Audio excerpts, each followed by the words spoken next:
Hello people, I'm Ginny Metherill and this is my channel all about everyday, easy witchcraft for everybody to do. I'm a 4th generation witch. I learnt my craft from my predecessors and as a result I don't tend to use expensive or way out ingredients, and in fact part of being a traditional witch, which is what I like to call myself, is knowing how to use everyday, simple objects to provide you with the best that you can in your craft. So today's video we're going to look at home protection using these. So today's video is going to use an essential oil burner and essential oils. Some moon water, which I created at the last full moon. I have some bay and I'm going to combine it with some other herbs from my garden. And finally, some incense for my incense burner. We're going to look at 5 quick techniques for protecting your home, which is a really good idea to do this at the moment because as we come out of lockdown, we're going to have, I hope, a lot more visitors crossing our threshold. And what this will do, these protective charms, is they will knock off the negativity from those people as you enter, or any bad jujus that are hanging around won't be able to cross that threshold. So this is my video about home protection. You don't have to use all of them by any stretch of the imagination. You can use as many or as few as you like, but at least obviously one, because you've got to have one to give you some form of protection. So don't look at the mess around my house because there is quite a lot of building work going on, so I'm slightly surrounded by piles of crap. And it's upsetting me so much. I can't wait for them to go. So the first one we're going to do is we're going to use some moon water, and I make moon water pretty much every single month because I get through quite a lot of it. This is the simplest and easiest one to do. We're going to use the moon water to draw a sigil upon the door, and this sigil will help protect and keep away any negativity from your home. So we're going to use the pentacle, which is on my coffee cup here, which is a pentagram, which is this 5-pointed star within the circle. I love my coffee cup. One of my children gave it to me for Christmas and I never get to drink out of it because everyone else likes it too and nicks it. So all I'm going to do is use my finger to draw a 5-pointed star surrounded by a circle. And as that dries, that'll give me pretty good protection. However, if you didn't want to use a 5-pointed star, you could use the Eye of Horus.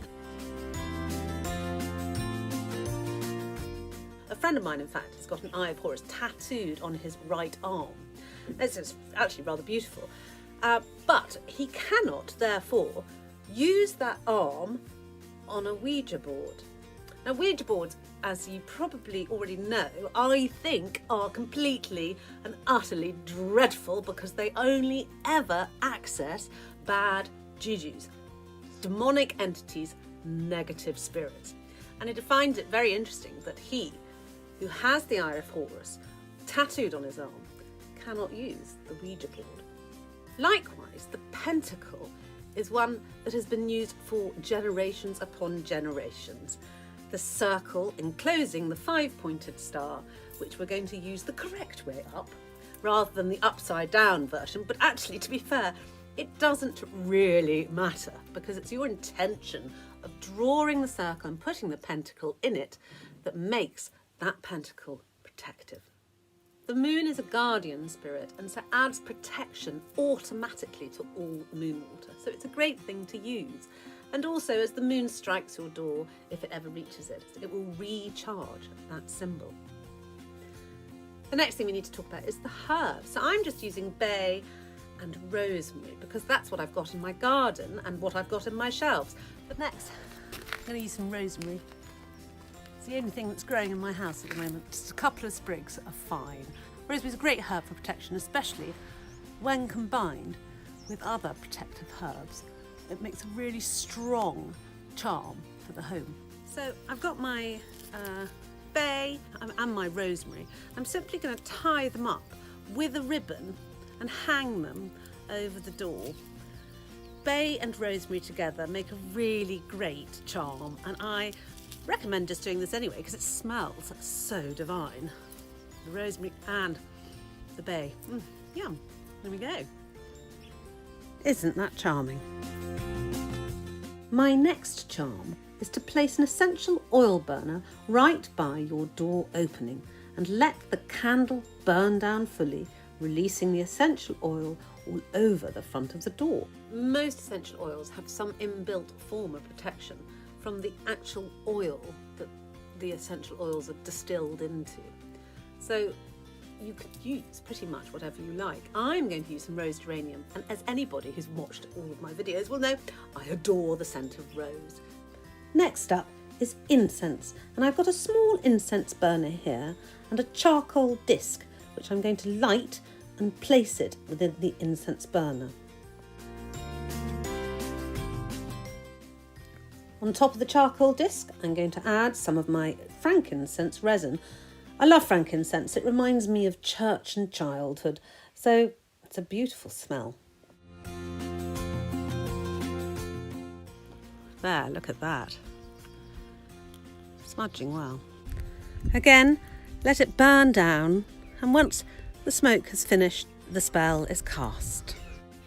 And finally, for all of those who are able to do so, you can use your wand and just cast a protective circle. I start at the north.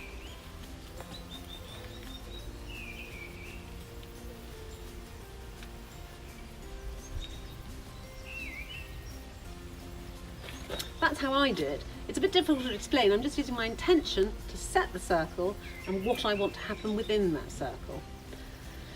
It's sort of senior witchcraft, that bit.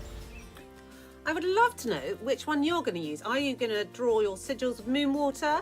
Are you going to put a posy of protective herbs over your door? Are you going to burn some essential oils, smudge, or cast a circle? Let me know in the comments below. I hope you enjoyed this video. If you did, please do give me a like and a subscribe.